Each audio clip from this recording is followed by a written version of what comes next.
Assalamualaikum warahmatullahi wabarakatuh. Waalaikumsalam warahmatullahi wabarakatuh. Apa kabarnya pagi hari ini anak-anak? Alhamdulillah baik. Di pertemuan kali ini Bapak akan sedikit memaparkan tentang tohar. Namun yang nanti akan Bapak bahas tentang tohar, hadas, najis, dan hikmah dari tohar itu tersebut. Namun sebelumnya, alangkah baiknya marilah kita bermunajat bersama kepada Allah Subhanahu wa Ta'ala dengan harapan apa yang akan kita pelajari hari ini bisa mendapatkan barokah, bisa mendapatkan ilmu yang bermanfaat di dini wa dunya wal akhirah. Amin amin Allahumma Amin. Berdoa dimulai. Bismillahirrahmanirrahim. Rabbi shrah li sadri wa yassir li amri wahlul 'uqdatam min lisani yafqahu qawli. Rabbana zidna ilman nafi'an wa warhamna wa sallim wa rahmatan amin. Allahumma khairu rahmatin Allahumma khairu rahmatin Allahumma khairu rahmatin ya man ya rahman ya sallallahu alaihi wasallam. Berdoa selesai. Di pagi hari ini, di pagi yang terakhir ini, Bapak akan menerangkan tentang tohar yang artinya bersuci. Namun sebelum Bapak menerangkan tentang tohar ini, sedikit Bapak akan mereview ingatan kalian tentang pelajaran minggu yang lalu. Kira-kira masih adakah yang ingat tentang pelajaran minggu yang lalu? Saya, Pak. Oh, silakan. Pelajaran minggu yang lalu menerangkan tentang makanan halal dan haram. Alhamdulillah. Jadi di antara kalian masih ada yang ingat tentang pelajaran minggu yang lalu. Pelajaran minggu yang lalu itu menerangkan tentang makanan yang halal dan juga makanan yang haram. Di sini ada yang ingat apa itu makanan halal? Saya, Pak. Oh, silakan. Makanan yang halal ialah makanan yang diperbolehkan. Nah, ini adalah kriteria dari yang namanya makanan halal. Contohnya seperti dimakan kalian sehari-hari. Ikan, ayam, bebek. Juga makanan yang berdasarkan hidup di laut. Hidup di laut seperti kepiting. Pelajaran materi hari ini tentang tohar. Namun sebelumnya saya ingin mengetahui kehadiran kalian, mengetahui keadaan kalian melalui absensi ini. Saya mulai dari Fitriatul Rahmah, Hadiroh. Anissa Fitria, Hadiroh.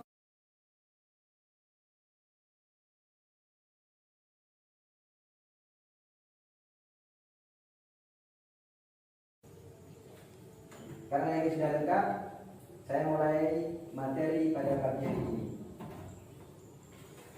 Materi pada pagi hari ini tentang tohar.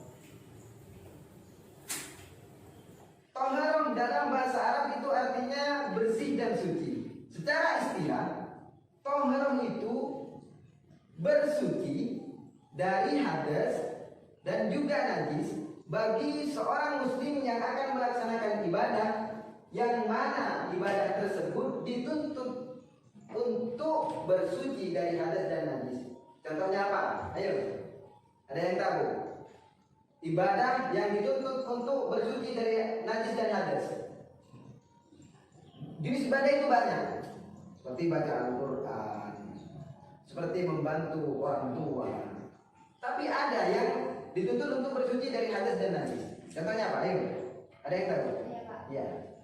Seperti sholat, Pak. Lagi? Tawar. Nah, yang lain? Ada penambahan? Ini sudah ada terjawab, sholat dan tawaf. Nah, itu salah satu contoh ibadah yang dituntut untuk bersuci dari hadas dan najis. Hadas yang dinamakan hadas ini keadaan seorang muslim tidak suci atau berhadas, apabila melakukan ibadah itu tidak sah ibadahnya. Itu pengertian hadas. Hadas ini terbagi menjadi dua. Ada hadas kecil, ada hadas besar. Adakah yang tahu tentang hadas kecil?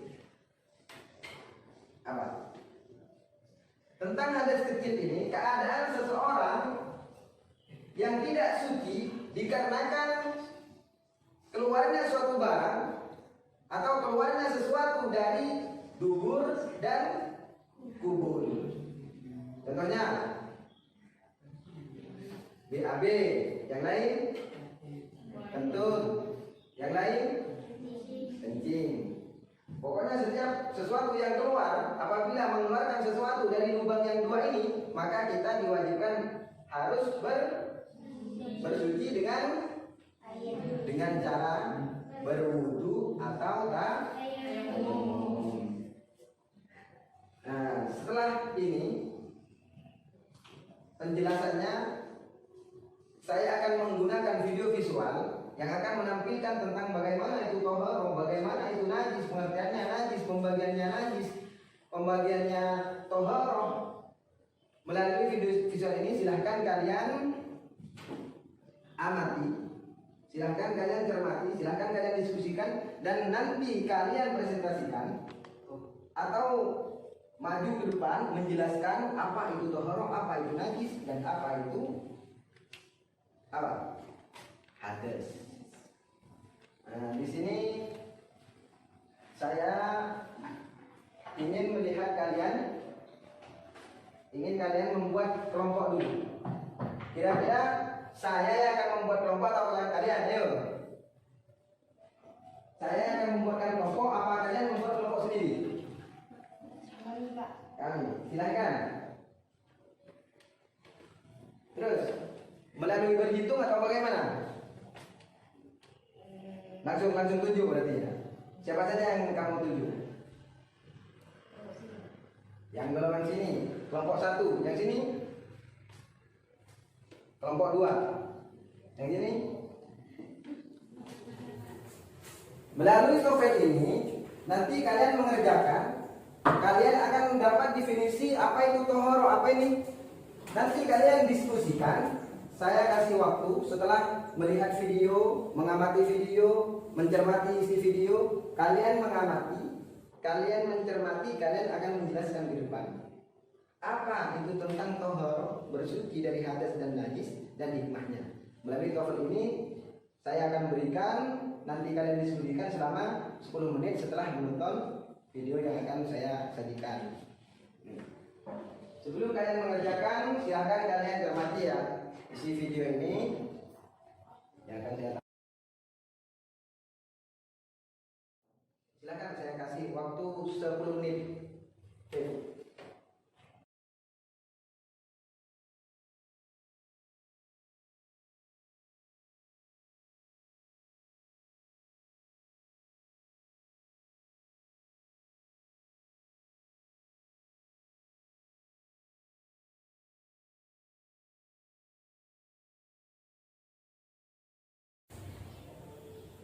Alhamdulillah kalian telah menyelesaikan diskusi pada pagi hari ini.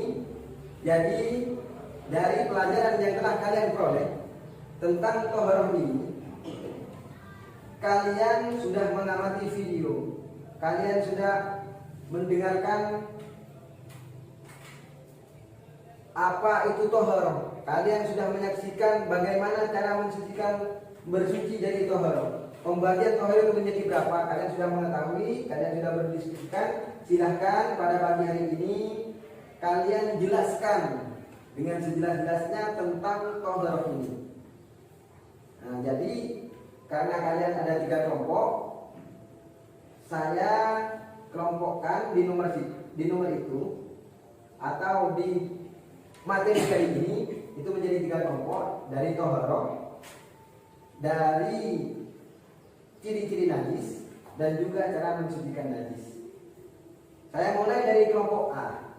Siapa yang mewakili dari kelompok A? Silakan. Ya.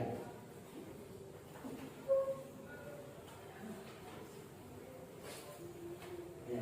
Yang lain silahkan simak. Apabila nanti ada yang mau ditanyakan, silahkan tanyakan pada teman kalian ini. Assalamualaikum warahmatullahi wabarakatuh.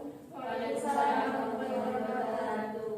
Saya perwakilan dari kelompok saya, yang mana saya akan menyampaikan hasil dari diskusi kami, yaitu tentang definisi dari toharoh dan hadas. Apa yang dinamakan toharoh?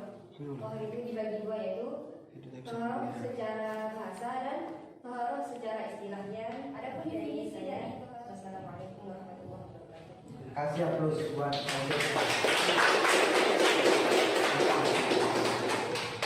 sambil kita menghela nafas. Dari kelompok 1 sudah menyelesaikan dengan gambarnya menerangkan tentang bahasa toharoh, istilah toharoh, dan juga perbedaannya antara hadas kecil dan hadas besar dan pengertiannya tentang hadas. Untuk selanjutnya kami akan meminta pada kelompok 2, perwakilan dari kelompok 2 untuk menerangkan apa pengertiannya najis dan najis dibagi menjadi berapa. Silakan. Siapa yang mau? Silakan. Dapat sekian najis, dapat stop. Tengok. Alhamdulillah kelompok 2 sudah juga menyelesaikan tugasnya, meskipun secara aplaus kita kurang semangat. Beri aplaus untuk saya juga di kelompok 3, yang mana kelompok 3 ini akan menjelaskan bagaimana cara mensucikan najis mukhaffafah, najis mutawassithah, dan juga najis mughalladah. Siapa perwakilan dari kelompok 4 ini? Saya, Pak. Silakan. Ayo. Silakan diperhatikan. Sekian dari saya. Assalamualaikum warahmatullahi wabarakatuh. Demikian semua kelompok sudah mewakilkan perwakilannya dari hasil diskusi dan penelitian kalian tentang toharoh di materi ajar di pagi hari ini. Jadi sekarang anak-anak ada yang mau menyimpulkan, silakan. Ayo, panggilkan tentang toharoh ini. Toharoh itu yang dalam bahasa Arabnya bersuci atau bersih. Secara istilah, toharoh itu bersuci dari hadas dan najis apabila orang muslim akan melakukan ibadah yang dituntut atau diwajibkan untuk bersuci dari hadas dan najis. Seperti yang telah dicontohkan, sholat 5 waktu, sholat sunnah, baca Al-Quran, tawaf, haji, dan lain sebagainya. Pokoknya yang dinamakan secara toharoh secara istilah itu bersuci dari najis bagi ibadah yang dituntut atau diwajibkan untuk bersuci dari najis dan toharoh. Kesimpulan tentang hadas. Hadas itu keadaan seseorang yang tidak sah ibadahnya kecuali dengan melakukan tayammum atau wudu apabila keluarnya sesuatu dari kubul dan dubur. Itu pengertian tentang hadas kecil. Sekarang kita ke hadas besar. Hadas besar itu sesuatu